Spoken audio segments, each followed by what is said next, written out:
bonsoir. I'm the Mademoiselle and ça c'est deuxième Chanel. And as you guys can tell by today's video, we're going to be talking about secular music. I will say that this topic has intrigued me since I was a child. And I don't know why I never decided to make a video about it. So before we even get into that, comment down below. What do you think, or what is your opinion on the idea of secular music? And for those of you guys who don't know what secular music is, it is essentially music that is akin to music of the devil. That's a simpler way to say it. However, types of music that fall under the realm of secular music are definitely mainstream music that does not talk about anything in relation to God, empowerment, enlightenment, and those of the sort. But I really wanted to talk about this topic because I feel like a lot of people don't necessarily realize that it doesn't necessarily matter how religious or how Christian a song claims to be.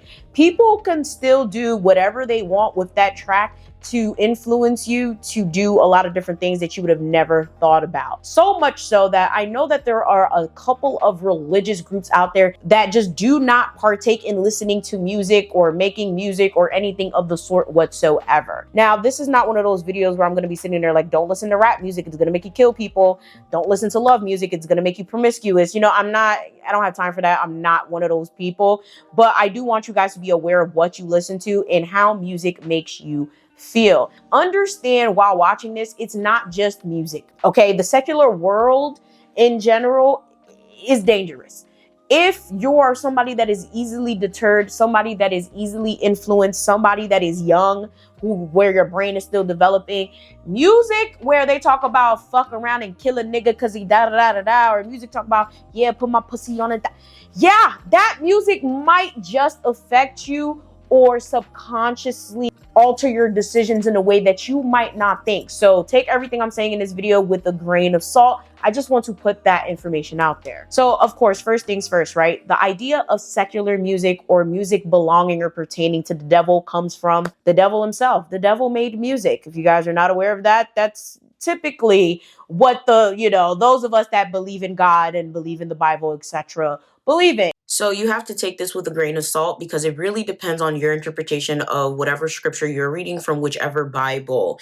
So I've been told my entire life that the devil made music, but there are a lot of contradictory verses in the Bible that suggest otherwise. So this is why when it comes to going to church and having a relationship with God, I always tell people do it on your own and then seek some sort of congregation, because how a pastor, a deacon, or whatever the sort interprets a scripture can genuinely affect how you feel and how you perceive things. So that's just food for thought. And however, I will say that personally, I've been to so many different types of churches. I will say that my religious and spiritual background is like so extremely well-rounded, but still, like, it's one of those things where I realize that almost everyone believes the same thing, but there's certain key things that make certain religious practices different and certain religious beliefs completely the same in some aspects, right? So when it comes to the idea of not listening to secular music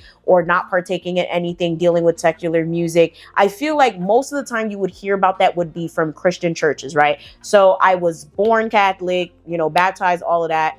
But I didn't return back to Catholic church till I was 15. So literally from the time I was probably I'll say 7 to 15, I went to straight Christian churches, okay? I'm talking about Methodist, Apostolic, Jehovah Witness, Baptist, you name it. I've probably been to that type of church. And it's not one of those things where I just visited once and never, no.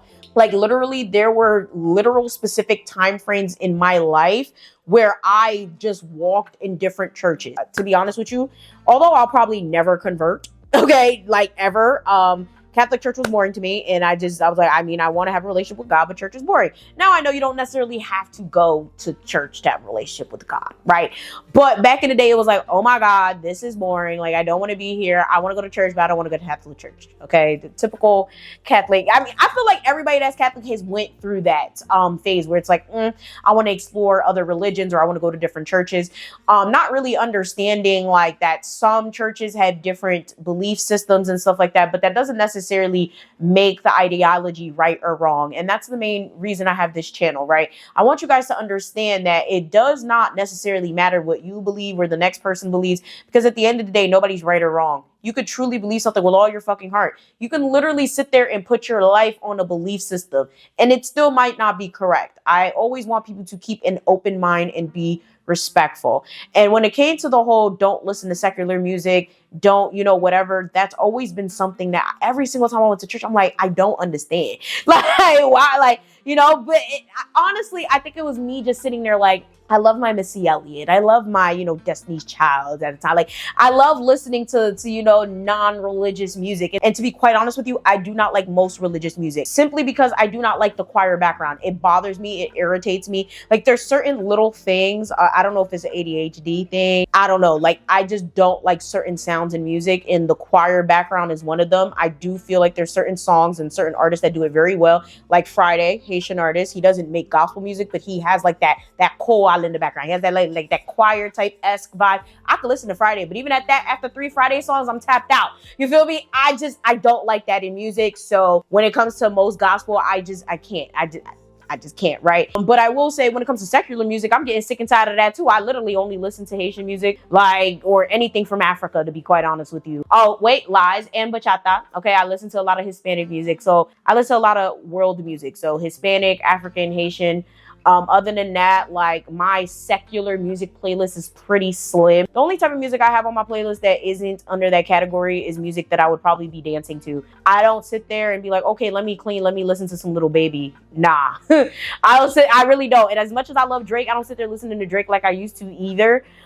So it's just like, I feel like as I've gotten older, I just kind of like pulled away from that music. But I will say the main contributor to a lot of it is the fact that I really do believe that some artists are demonic, and some artists are using their music in order to control you. So of course, everyone watching this video, I'm sure, has heard of certain artists having demonic influences, whether on their audience, in their music, in whatever it is that they sell. And I just want to tell you guys that a lot of it is fucking bullshit. I'm gonna say that right now. A lot of it is bullshit, but I do believe that there are certain artists, and I'm not going to name anyone, okay? I don't have time to go through the fandom nonsense today. I do believe that there are certain artists and certain public figures that really do use their platform for bad, right? There's people out there that do use their music to influence people to do the latter. And I feel like this is something that needs to be discussed. It's something that needs to be addressed. And it is something that a lot of people need to be aware of. And that goes into the first point.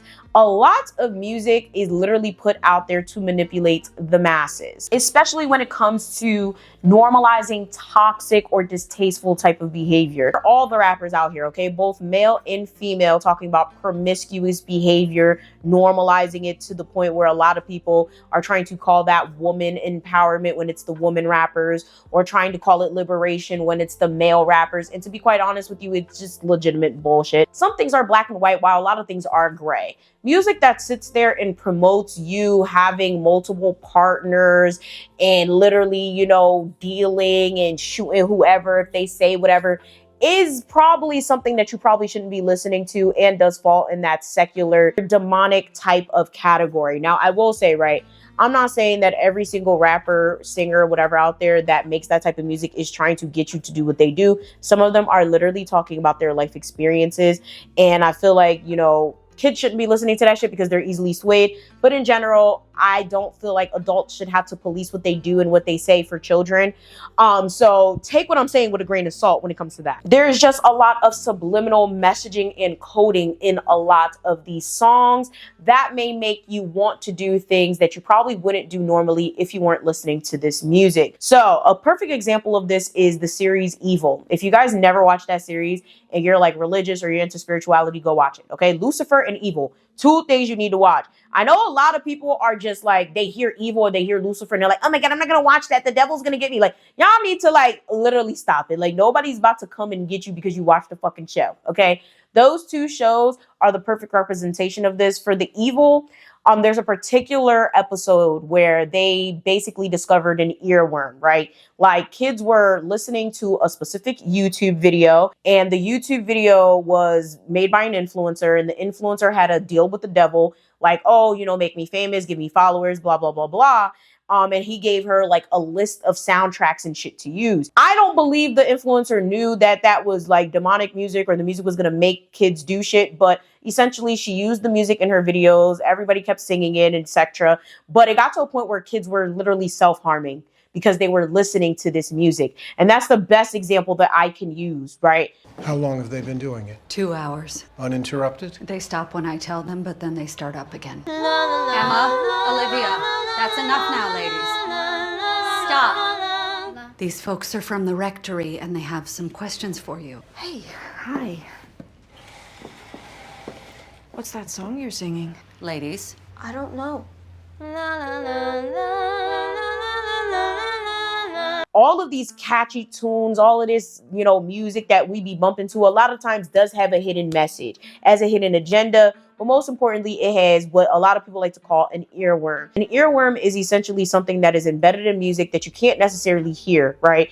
But played backwards or played at a certain frequency, you can hear specifically what the message in the music is. Subconsciously, your body is picking it up. However, when you're listening to the music actively, you're not going to pick it up at all. Now, this could be extremely dangerous, obviously, for the youth, for people who are easily swayed, people who don't have a mind of their own and just do bullshit because people told them to, and, you know, people who are just vulnerable, right? There's a lot of vulnerable people out there. And when it comes to this type of music, when it comes to these songs with these types of messages, you want to be extremely careful. That's why I say don't just listen to anybody, right? It's one thing to listen to certain songs or certain whatever, but it's another thing to literally be affected by it. And that goes into my next point. We've heard so many artists being accused of being industry plants. And honestly, I do believe industry plants are a thing. I do believe that there's a lot of big corporations out there that do work with music industries and stuff like that to get people in front of us that make us do stupid shit. Like, I genuinely do.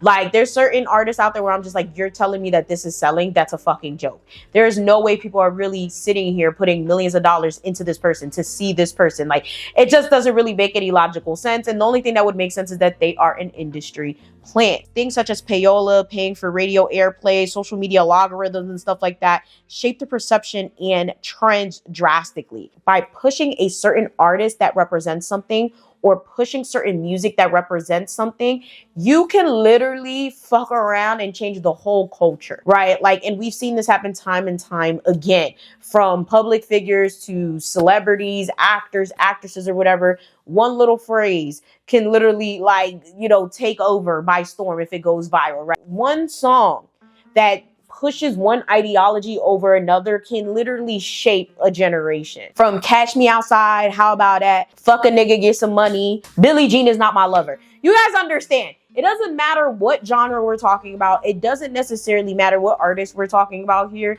A lot of these artists sometimes are doing this willingly and sometimes are doing this against their will. There's so much that goes into that. The repetitive hooks, the hidden messages, the emotional triggers are subtle programming, and they are meant to provoke your thoughts and reinforce cultural norms. Of course, there is that neurological and emotional impact. We've heard so many parents out there say, oh, rock music is making kids do this, or games are making kids do that, or hip hop is making, you know, this community more violent. We've heard it for years, okay? However, stupid as it might sound, there is some truth to it. Not only are, especially the younger generation, very, very influenced by what their faves do, they are heavily impacted emotionally by the music that they hear, the actions that they do, and people around them. Like, these new kids are extremely emotional. Like, and I feel like it's a good and a bad thing. Like, they're emotionally aware, but at the same time, they're not really aware of where their emotions are being triggered from. And a lot of it has to do with this music. A lot of it has to do with pop culture. A lot of it has to do with the news. Of course, on a spiritual end, music is most often used as a spiritual conduit. Honestly, for as early as music existed, music has been used to control people, whether it is to up the mood, down the mood, get people to do things. It's actually pretty powerful. Music is extremely powerful. Dancing is extremely powerful. And if you get the right music, okay, with the right this and the right that, the right instruments, and of course the right earworm, you can literally get people to do whatever it is that you want. This is one of the main reasons I refuse to go to concerts. I'm not going to nobody's concert. I'll go to a Carnaval, which is like a Haitian band concert. I'll go to that, but I will not go to any mainstream American artist in particular. Okay, American artists in particular. I'm not going to no fucking concerts. Have y'all noticed how many people have been dying at concerts lately? Y'all think that's just a coincidence? I personally don't. Okay, with all the weird things that be happening, especially raves, women never. You will not catch me dead at a rave. I genuinely feel like a lot of it is a spiritual conduit. You see a lot of people doing drugs at these things. You see a lot of people, you know, engaging in unwanted, unwarranted, unplanned sexual activity at these things. You see a lot of people doing things that, again, they probably would not normally have done if they were not listening to that music. And as much as I say that, I feel like a lot of people are probably watching this like, that's bullshit. I don't think if I listen to heavy metal, it's going to make me go kill someone. It probably won't. But the next person, it probably will. Music is something that we listen to in order to inspire ourselves, right? In order to relate, right? We listen to music to make us feel good. We listen to music to help us feel. We listen to music as entertainment. We listen to music for a lot of different things. Even in passing, like a lot of times we get in a car, what we do, we set the music, we set the mood for the drive, you feel me? So I feel like people underestimate the power of music and the power that music has over us as humans. And unfortunately, secular music and music of the sort does disconnect you from your higher self. Now, for those of you guys who meditate, those of you guys who do yoga, you already know your higher self. You know, you communicate with your higher self a lot of times. And I will say there's a lot of people that, again, probably think what I'm saying is bullshit because what? Your higher self? What's that? Yeah, okay. Say you're not enlightened without saying you're not enlightened, okay? I mean, I don't know what to tell you. You got to look that up on your own time, connect with your higher self, whatever the case may be. However, when you have these certain distractions, right? So a lot of people might say, you know, having sex before marriage, that's another one, right? You shouldn't be doing that if you want to connect with God or you want to connect with your higher self. There's so many different things that get in the way. Secular music is one of them. But it's more about the spiritual awareness as well as the overexposure. Like, you don't want to listen to that type of music regularly, all day, every day. Like, that's the only type of music you consume, because yeah, it's going to eventually deter you from being who you're meant to be in this life. Of course, we have the trance-like effects of secular music. I feel like, I ain't gonna hold you, there's certain songs I don't like. I don't like the song whatsoever, but if I hear it, I am bumping hard. I am sitting here, I'm nodding my head, I'm probably doing a little dance without even realizing it. And then somebody be like, I thought you ain't like this song. I'm like, what the fuck? I don't. Certain music just had that effect on you. And a lot of people might chop it up to, oh, well, maybe it's catchy. A lot of the music, when you actually look at it, okay, you look at the lyrics and you actually listen to the composition of the music, it's nothing special. It's nothing special. It's not a classic. It's just something that gets stuck in your head. It's something that just over and over again will not leave your subconscious. Like, there's so many songs that I could think of in my life where it's like, why can't I stop singing the song and I don't even like it? It's because it's putting you in a trance-like state. And that is very dangerous, because once a song or anything has you in a trance-like state, anything could happen. It could literally provoke you to do anything. And finally, worship and influence, right? There's a lot of artists out there that they want to be worshipped, right? They want to be your everyday point of influence. Even influencers, right? There's some of them that are legitimately demonic, and they're like, you know what? If I could get 500 people to come to this meet and greet, if I could get 10,000 people to come to this concert, then I'm gonna be good. You know, sacrifice one, sacrifice two. I swear to you, and being in this industry, all I gotta say is that's a real thing. That I know is a real thing, right? So I'm always trying to tell y'all, be careful what you listen to. Be careful who you follow, because there are people out there doing a logarithm magic, right? Now, that's a whole nother story for a whole nother time. It kind of ties into when I talked about people sending hexes through the phone. Yeah, there's people out here that are sending spells via social media. So you liking they posts, you commenting on they posts, you even looking at they posts is giving them some sort of power. It's terrifying to think about that, but that's a real thing. Like, one of my ex-friends put me onto the whole logarithm thing, like a logarithm magic, and she connected me with a whole bunch of other people that are also doing it. And I was like, that's wild as fuck. I would never, because I'm not going to be in debt to spirits over a couple fucking followers. Like, that's OD to me. But it's a real thing. It is a real practice that a lot of influencers particularly do partake in. And it's something that you guys do need to be aware of. There are influencers and public figures out there that are leveraging your views, your interactions, whatever, with magic for their own personal gain. Now, you guys are probably like, well, this is probably all bullshit. Why would somebody do all that? Da, da, da, da. We need to understand humans are selfish as hell. I'm selfish, you're selfish, we're all selfish, okay? Whether it is selfish in point of money, selfish in point of food, selfish in point of career success, everybody has a selfish bone in their body. However, not everybody's going to exercise that selfish bone in their body. Not everybody's going to do all of the crazy things that I talked about in this video, especially people of power. There are some people out there that literally are just famous because they are talented and they put in the work. But especially now in 2025, when I'm making this video, there's a lot of people out there that do not deserve the power that they've been given. However, they've been put in a place specifically because they are a pawn, okay? They are an industry plant.